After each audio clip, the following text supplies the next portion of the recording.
চলো দেখে নিই তোমার পার্সন তোমাকে এখন কি বলতে চাইছে। এই মুহূর্তে যখনই তুমি ভিডিওটা দেখছো সেই মুহূর্তে তোমার পার্সনের মাথার মধ্যে কি ঘুরছে চলো দেখে নিই। Please universe guide, please universe guide, কি চলছে তার পার্টনারের মনের মধ্যে। I am secretly obsessed with you. তোমাকে কিন্তু মনে মনে প্রচণ্ড ভালোবাসে, খুব ভালোবাসে, এবং তোমাকে মানে অবসেসিভ মানে চোখে হারায়, বুঝলে, কিন্তু এক্সপ্রেস করতে পারে না। এই রকমই হয় জানো না, পার্টনারগুলো এরকমই হয়, তারা কিছুই এক্সপ্রেস করতে পারে না। I have been dreaming of you, দেখেছো? অবসেশন তো রয়েছেই, তার সাথে আবার ড্রিমও দেখছে। তুমি কিন্তু ওর ড্রিমের মধ্যে চলে আসছো। দেন আর একটা কার্ড দেখবো।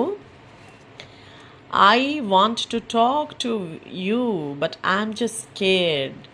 ভীষণ ইচ্ছা করছে কথা বলতে, কিন্তু কি হিসাবে আসবে বলো তো? এত যে ঝগড়া ঝামেলা করে গেল, কোন মুখেই বা তোমার কাছে আসে?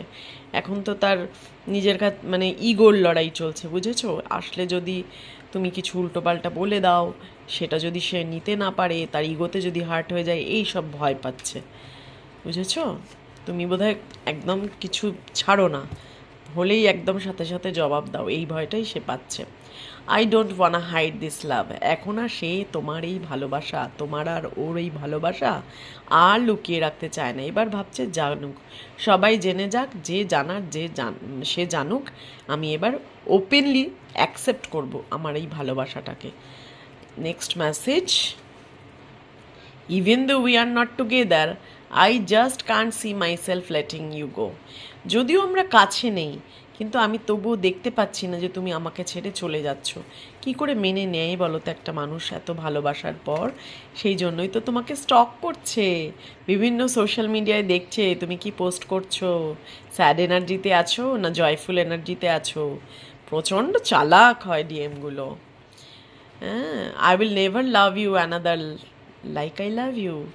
আমি এই রকম ভালোবাসা আর কাউকে ভালোবাসতে পারিনি যেরকমটা আমি তোমাকে বেসেছি। তো please claim this energy, very very beautiful energy. Give thank you to universe, thank you universe.